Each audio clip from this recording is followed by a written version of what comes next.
आप सब 2 बार बोलिए, अमर रहे, अमर रहे। बाबा साहब आंबेडकर, बाबा साहब आंबेडकर, बाबा साहब आंबेडकर। हरियाणा के मुख्यमंत्री श्रीमान नायब सिंह सैनी जी, केंद्रीय मंत्रिमंडल के मेरे साथी श्रीमान मुरलीधर मोहोल जी, हरियाणा सरकार के सभी मंत्रीगण, सांसद और विधायकगण और मेरे प्यारे भाई और बहनों, मारे हरियाणा के धाकड़ लोगों ने राम राम।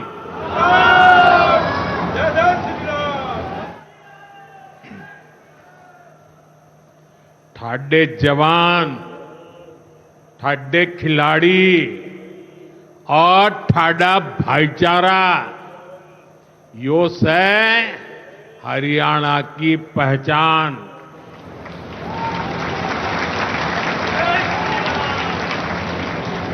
लावणी के इस अति व्यस्त समय में आप इतनी विशाल संख्या में हमें आशीर्वाद देने पहुंचे हैं। मैं आप सभी जनता जनार्दन का अभिनंदन करता हूं। गुरु जंबेश्वर, महाराजा अग्रसेन और अग्रोहा धाम को भी श्रद्धापूर्वक नमन करता हूं। साथियों, हरियाणा से, हिसार से मेरी कितनी ही यादें जुड़ी हुई है। जब भारतीय जनता पार्टी ने मुझे हरियाणा की जिम्मेदारी दी थी, तो यहां अनेक साथियों के साथ मैंने लंबे समय तक मिलकर काम किया था। इन सभी साथियों के परिश्रम ने भारतीय जनता पार्टी की हरियाणा में नींव को मजबूत किया है। और आज मुझे ये देखकर गर्व होता है कि भाजपा विकसित हरियाणा,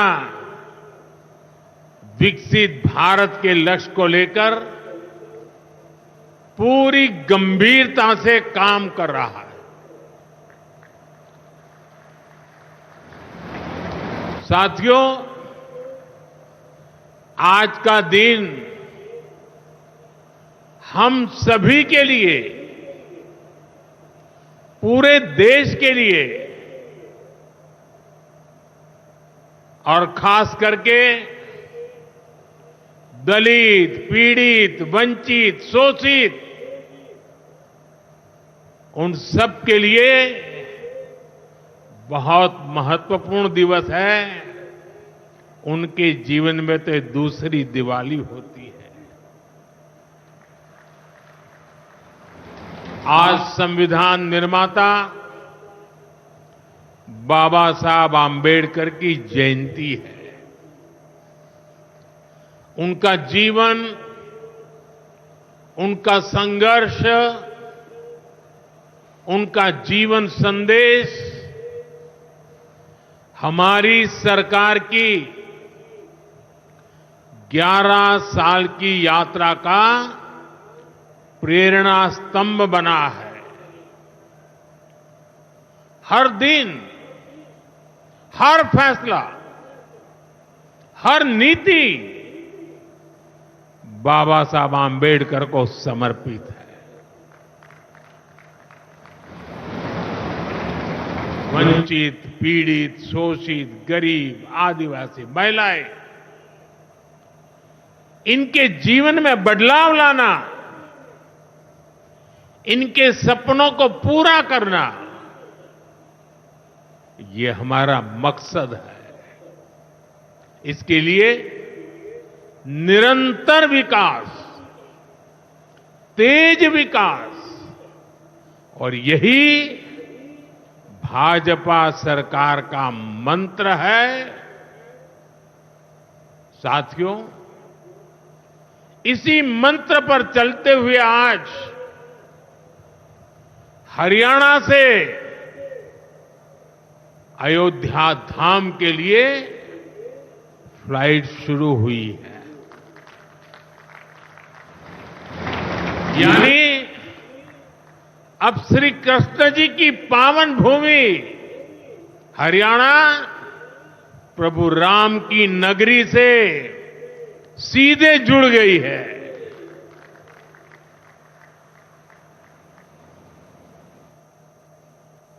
अग्रसेन हवाई अड्डे से वाल्मीकि हवाई अड्डे आज सीधी उड़ान भरी जा रही है। बहुत जल्द यहां से दूसरे शहरों के लिए भी उड़ानें शुरू होगी। आज हिसार एयरपोर्ट की नई टर्मिनल बिल्डिंग का शिलान्यास भी हुआ है। ये शुरुआत हरियाणा की आकांक्षाओं को एक नई ऊंचाई पर पहुंचाने की उड़ान है। मैं हरियाणा के लोगों को इस नई शुरुआत के लिए ढेर सारी बधाई देता हूं। साथियों, मेरा आपसे वादा रहा है, हवाई चप्पल पहनने वाला भी हवाई जहाज में उड़ेगा।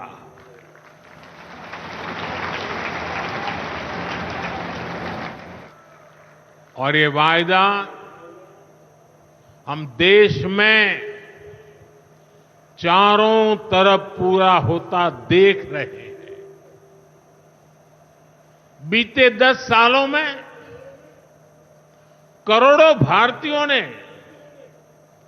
जीवन में पहली बार हवाई सफर की है। हमने वहां भी नए एयरपोर्ट बनाए, जहां कभी अच्छे रेलवे स्टेशन तक नहीं थे। 2014 से पहले देश में 74 एयरपोर्ट थे। सोचिए, 70 साल में 74। आज देश में एयरपोर्ट की संख्या 150 के पार हो गई है।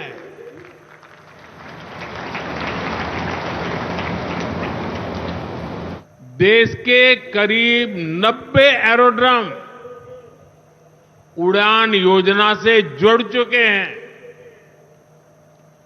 600 से अधिक रूट पर उड़ान योजना के तहत हवाई सेवा चल रही है। इनमें बहुत कम पैसों में लोग हवाई यात्रा कर रहे हैं, और इसलिए आज हर साल हवाई यात्रा करने वालों का नया रिकॉर्ड बन रहा है। हमारी एयरलाइन कंपनियों ने भी रिकॉर्ड संख्या में 2000 नए जहाजों का, हवाई जहाजों का ऑर्डर दिया है। और जितने नए जहाज आएंगे, उतनी ही ज्यादा नौकरियां पायलट के रूप में हो, एयर होस्टेस के रूप में हो, सैकड़ों नई सेवाएं भी होती है। एक जगह हवाई जहाज चलता है तब ग्राउंड स्टाफ होता है, न जाने कितने काम होता है। ऐसी अनेक सेवाओं के लिए नौजवानों को रोजगार के अवसर मिलेंगे। इतना ही नहीं, हवाई जहाज के मेंटेनेंस से जुड़ा एक बड़ा सेक्टर भी अनगिनत रोजगार बनाएगा। हिसार का ये एयरपोर्ट भी हरियाणा के नौजवानों के सपनों को नई ऊंचाई देगा। साथियों, हमारी सरकार एक तरफ कनेक्टिविटी पर बल दे रही है, दूसरी तरफ गरीब कल्याण और सामाजिक न्याय भी सुनिश्चित कर रही है। और यही तो बाबा साहब आंबेडकर का सपना था। हमारे संविधान निर्माताओं की यही आकांक्षा थी। देश के लिए मरने मिटने वालों का भी यही सपना था। लेकिन हमें ये कभी भूलना नहीं है कि कांग्रेस ने बाबा साहब आंबेडकर के साथ क्या किया। जब तक बाबा साहब जीवित थे, कांग्रेस ने उन्हें अपमानित किया। दो बार उन्हें चुनाव हरवाया। कांग्रेस की पूरी सरकार उनको उखाड़ फेंकने में लगी थी। उनको सिस्टम से बाहर रखने की साजिश की गई। जब बाबा साहब हमारे बीच नहीं रहे तो कांग्रेस ने उनकी याद तक मिटाने की कोशिश की। कांग्रेस ने बाबा साहब के विचारों को भी हमेशा के लिए खत्म कर देना चाहा। डॉक्टर अंबेडकर संविधान के संरक्षक थे।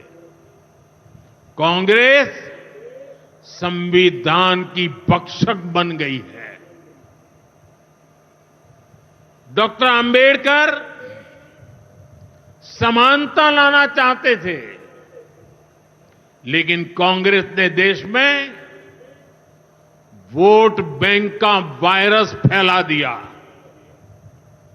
साथियों, बाबा साहब चाहते थे कि हर गरीब, हर वंचित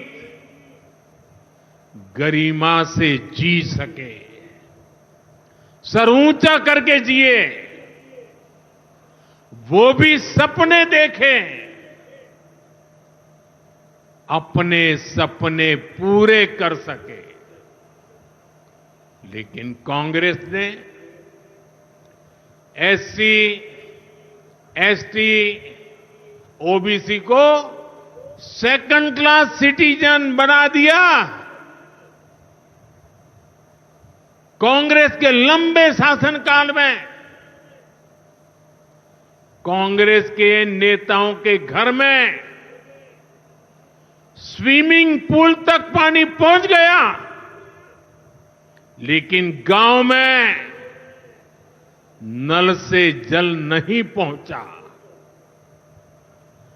आजादी के 70 साल बाद भी गांवों में सिर्फ 16% घरों में नल से जल आता था। सोचिए, 100 घर में से 16 घर में। इससे सबसे ज्यादा प्रभावित कौन थे? इससे एससी, एसटी, ओबीसी सबसे ज्यादा प्रभावित थे।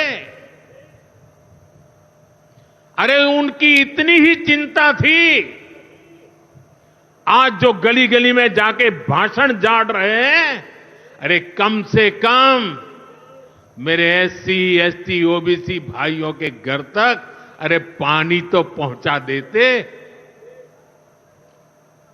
हमारी सरकार ने 6-7 साल में 12 करोड़ से ज्यादा ग्रामीण घरों में नल कनेक्शन दिए हैं। आज गांव के 80% घरों में, यानी पहले 100 में से 16, आज 100 में से 80 घरों में नल से जल आता है। और बाबा साहब का आशीर्वाद है, हम हर घर तक नल से जल पहुंचाएंगे। शौचालय के अभाव में भी सबसे बुरी स्थिति एससी, एसटी, ओबीसी समाज की ही थी। हमारी सरकार ने 11 करोड़ से ज्यादा शौचालय बनवाकर वंचितों को गरिमा का जीवन दिया है। साथियों, कांग्रेस के जमाने में एससी, एसटी, ओबीसी के लिए बैंक का दरवाजा तक नहीं खुलता था। बीमा, लोन, मदद, ये सारी बातें सब सपना था। लेकिन अब जनधन खातों के सबसे बड़े लाभार्थी मेरे एससी, एसटी, ओबीसी के भाई बहन हैं। हमारे एससी, एसटी, ओबीसी भाई बहन आज गर्व से जेब में से रुपए कार्ड निकाल करके दिखाते हैं। जो अमीरों के जेब में कभी रुपए कार्ड हुआ करते थे, वो रुपए कार्ड आज मेरा गरीब दिखा रहा है। साथियों, कांग्रेस ने हमारे पवित्र संविधान को सत्ता हासिल करने का एक हथियार बना दिया। जब जब कांग्रेस को सत्ता का संकट दिखा, उन्होंने संविधान को कुचल दिया। कांग्रेस ने आपातकाल में संविधान की स्पिरिट को कुचला, ताकि जैसे तैसे सत्ता बनी रहे। संविधान की भावना है कि सबके लिए एक जैसी नागरिक संहिता हो, जिसे मैं कहता हूं सेक्युलर सिविल कोड। लेकिन कांग्रेस ने इसे कभी लागू नहीं किया। उत्तराखंड में भाजपा सरकार आने के बाद सेक्युलर सिविल कोड, समान नागरिकता संहिता, ये लागू हुई। डंकी की चोट पर लागू हुई। और देश का दुर्भाग्य देखिए, संविधान को जेब में लेकर के बैठे हुए लोग, संविधान पर बैठ गए हुए लोग, ये कांग्रेस के लोग उसका भी विरोध कर रहे हैं। साथियों, हमारे संविधान ने एससी, एसटी, ओबीसी के लिए आरक्षण का प्रावधान किया, लेकिन कांग्रेस ने उनको आरक्षण पहुंचा कि नहीं पहुंचा, उनके बच्चों को शिक्षा के लिए सुविधाएं प्रारंभ मिलना शुरू हुआ कि नहीं हुआ? एससी, एसटी, ओबीसी के कोई व्यक्ति अधिकार से वंचित तो नहीं रह गए? उसकी कभी परवाह नहीं की। लेकिन राजनीतिक खेल खेलने के लिए कांग्रेस ने बाबा साहब आंबेडकर ने जो सपना देखा था, सामाजिक न्याय के लिए संविधान में जो व्यवस्था की थी, उसको भी पीठ में छुरा भोंककर उस संविधान के उस प्रावधान को तुष्टीकरण का माध्यम बना दिया।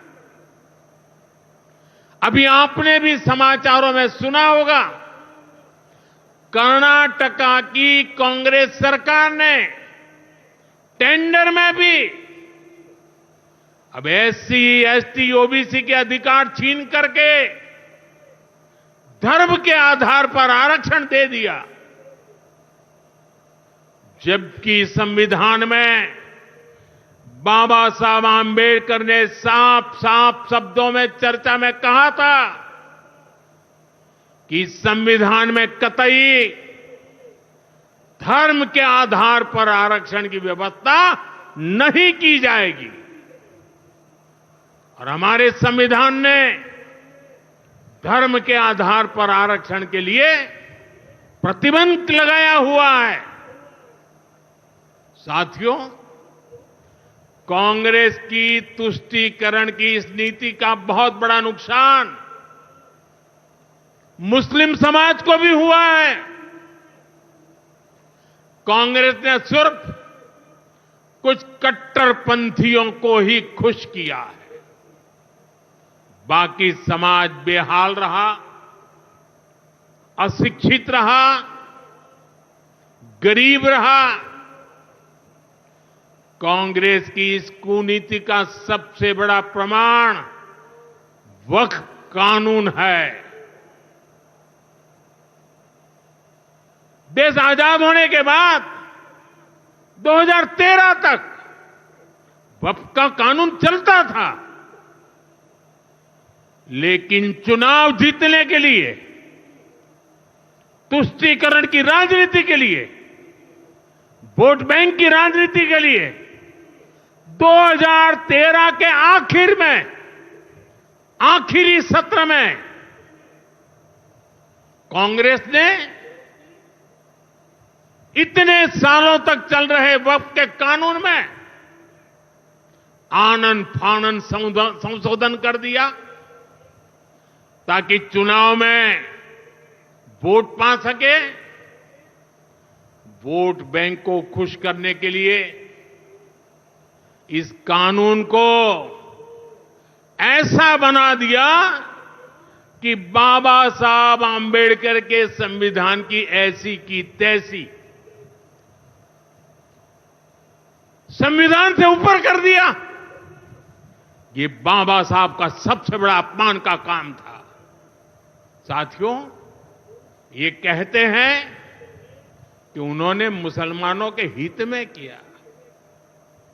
मैं जरा ऐसे सभियों से पूछना चाहता हूं, वोट बैंक के भूखे इन राजनेताओं से कहना चाहता हूं, अगर सच्चे अर्थ से आपके दिल में मुसलमानों के लिए थोड़ी भी हमदर्दी है तो कांग्रेस पार्टी अपने पार्टी के अध्यक्ष मुसलमान को बनाए।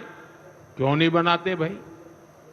संसद में टिकट देते हैं, 50% मुसलमानों को दो, जीत करके आएंगे तो अपनी बात बताएंगे। लेकिन ये नहीं करना है। कांग्रेस में तो कुछ नहीं देना है। देश के नागरिकों के अधिकारों को छीनना और देना, इनकी नीयत किसी का भी भला करने की कभी नहीं रही, मुसलमानों का भला करने की भी नहीं रही। यही कांग्रेस की अच्छी सच्चाई है। साथियों, वक्फ के नाम पर लाखों हेक्टेयर जमीन पूरे देश में है, इस जमीन, इस प्रॉपर्टी से गरीब का, बेसहारा महिलाओं बच्चों का भला होना चाहिए था। और आज ईमानदारी से उसका उपयोग हुआ होता तो मेरे मुसलमान नौजवानों को साइकिल के पंक्चर बना करके जिंदगी नहीं गुजारनी पड़ती। लेकिन इससे मुट्ठी भर भू माफिया का कोई भला हुआ। पसमानदा मुस्लिम इस समाज को कोई फायदा नहीं हुआ।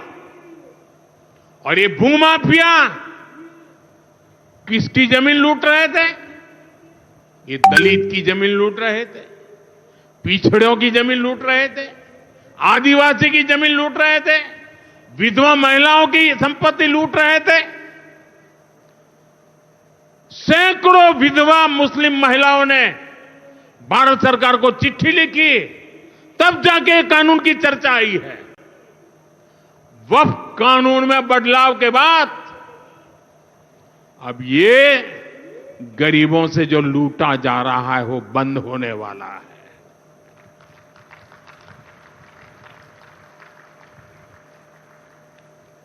और सबसे बड़ी बात, हमने एक बहुत बड़ा जिम्मेदारीपूर्ण महत्वपूर्ण काम किया है। हमने इस वक्फ कानून में एक और प्रावधान किया है।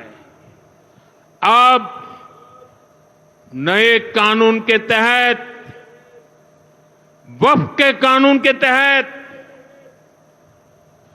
किसी भी आदिवासी की जमीन को हिंदुस्तान के किसी भी कोने में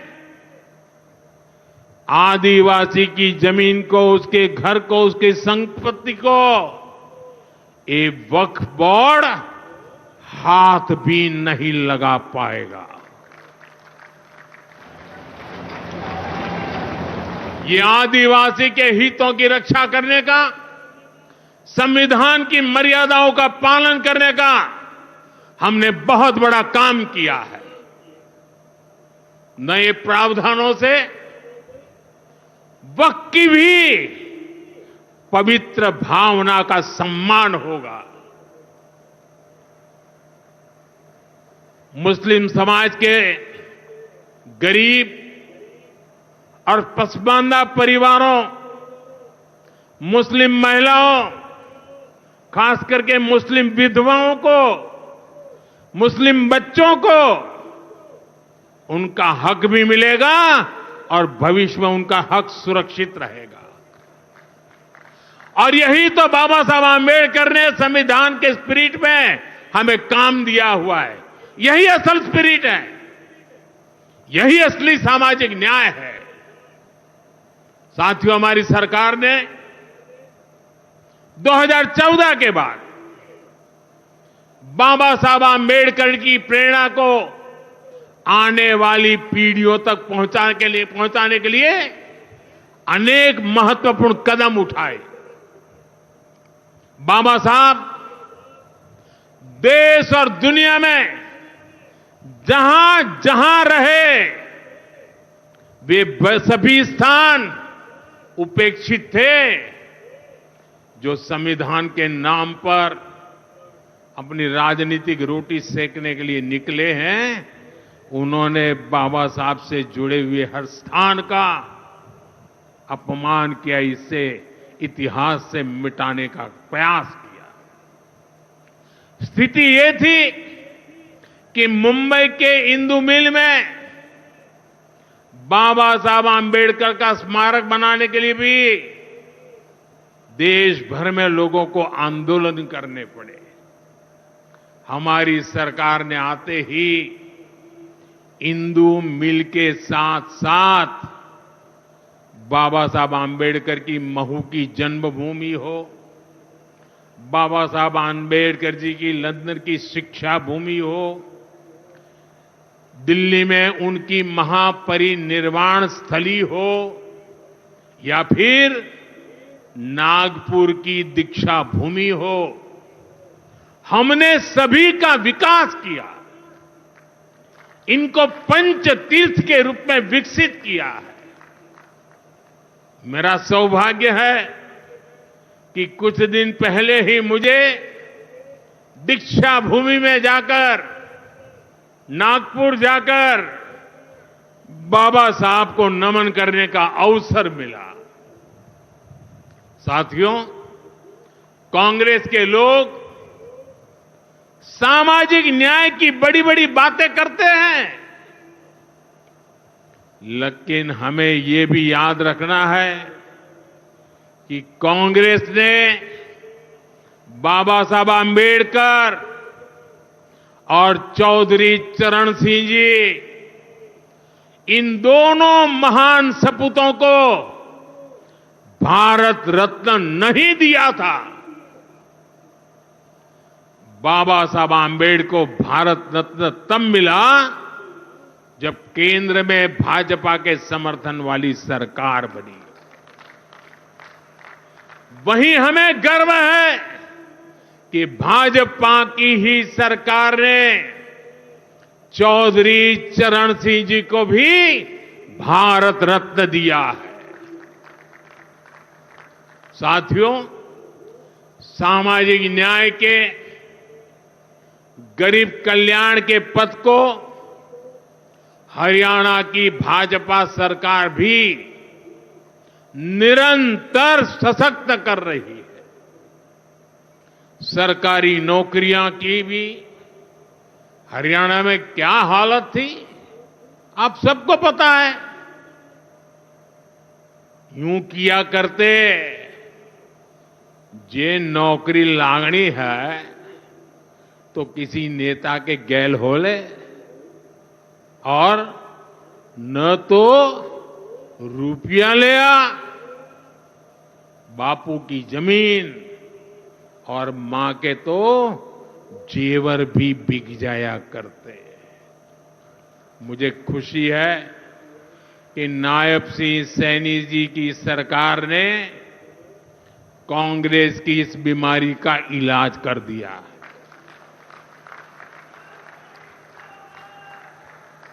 बिना खर्ची, बिना पर्ची के नौकरियां देने का जो ट्रैक रिकॉर्ड हरियाणा का है, वो अद्भुत है। और मुझे गर्व है कि मुझे ऐसे साथी मिले हैं, ऐसी साथी सरकार मिली है। यहां के 25,000 नौजवानों को सरकारी नौकरी ना मिले, इसके लिए कांग्रेस ने एड़ी चोटी का जोर लगा दिया था। लेकिन इधर मुख्यमंत्री नायब सैनी जी ने शपथ ली, उधर हजारों युवाओं को नियुक्ति पत्र जारी कर दिए गए।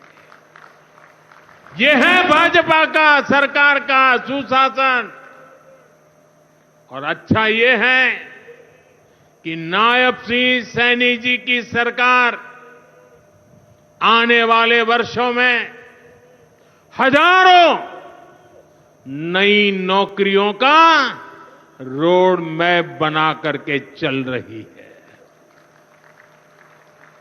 साथियों, हरियाणा वो प्रदेश है जहां बहुत बड़ी संख्या में युवा सेना में जाकर देश की सेवा करते हैं।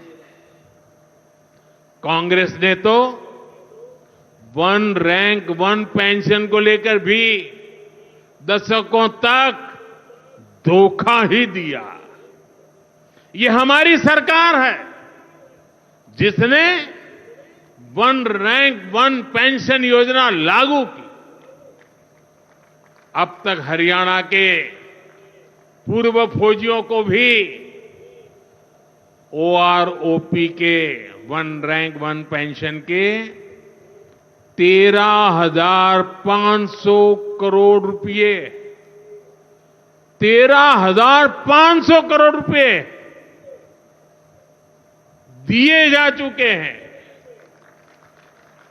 आपको याद होगा, इसी योजना पर झूठ बोलते हुए कांग्रेस सरकार ने पूरे देश के फौजियों के लिए सिर्फ 500 करोड़ रुपए का प्रावधान किया था। अब आप सोचिए, अकेले हरियाणा में 13,500 करोड़, और कहां 500 करोड़, कैसी आंख में धूल डालने की प्रवृत्ति थी। कांग्रेस किसी की सगी नहीं है, वो सिर्फ सत्ता की सगी है। वो न दलितों की सगी है, न पिछड़ों की सगी है, न मेरे देश की माता बहन बेटियों की सगी है, और न ही वो मेरे फौजियों की सगी है। साथियों, मुझे पूरा विश्वास है कि हरियाणा विकसित भारत के संकल्प को मजबूती देगा। खेल हो या फिर खेत, हरियाणा की मिट्टी की खुशबू दुनिया भर में महक बिखेरती रहेगी। मुझे हरियाणा के अपने बेटे बेटियों पर बहुत भरोसा है। ये नया एयरपोर्ट, ये नई उड़ान हरियाणा के सपनों को पूरा करने की प्रेरणा बने, और इतनी विशाल संख्या में आप आशीर्वाद देने आए, ये मेरा सौभाग्य है। मैं आपको सर झुका करके नमन करता हूं, और अनेक सफलताओं के लिए अनेक अनेक शुभकामनाएं देता हूं, बहुत बहुत बधाई देता हूं। मेरे साथ बोलिए, भारत माता की, भारत माता की, भारत माता की। बहुत बहुत धन्यवाद। आइए हम सब अपने अपने स्थान पर खड़े होकर हृदय से आभार व्यक्त करें माननीय प्रधानमंत्री श्री नरेंद्र मोदी जी का। करतल ध्वनि की गूंज पूरे देश में सुनाई देनी चाहिए। बहुत बहुत आभार हरियाणा प्रदेश के जन जन की ओर से, आप सभी की ओर से, इस देश के यशस्वी प्रधानमंत्री श्री नरेंद्र मोदी जी का।